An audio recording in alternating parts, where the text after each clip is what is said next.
We're here with Stefanie Labbe, goalkeeper for the women's national soccer team. Stefanie, thank you so much for doing this with us. No problem. Thanks for having me. For sure. Let's get started. So you went from being the team's third goaltender, basically in London, to now in Rio, where you find yourself the starting goalkeeper. Can you talk about how excited you are for that opportunity?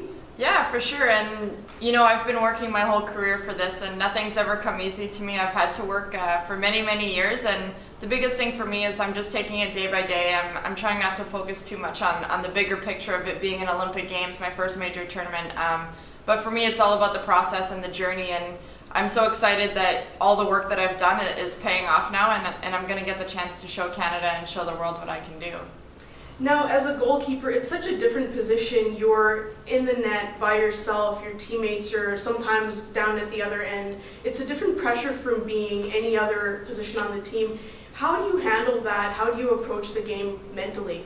Yeah, for sure. I mean, you look at us even in training sessions, we train separate from the team for the majority of the time. It's a very specific position. We have specific skills we need to train, and so at times, you can feel a bit disconnected from the team, but the biggest thing that I do in games is do my best to be connected. So I do a lot of that with my communication and my vocal ability. So I do a lot of talking to keep myself connected. I stay nice and high so that I'm physically connected to the team. And the biggest thing is I know that I can bring some big strengths to this team, and I have some technical abilities that no other goalkeeper has. And so I'm excited to be able to show that and impose myself on games.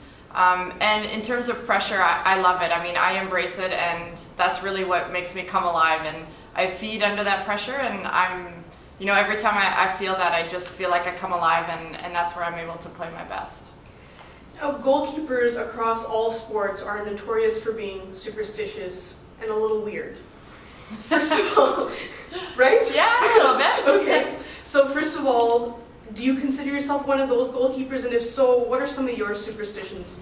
Yeah, to be honest, I don't believe in superstitions. I don't believe that, in something that can completely take you off your game if it's, completely out of your control. But I do have a bit of OCD, so I see it as a little different. But definitely there's things that I do.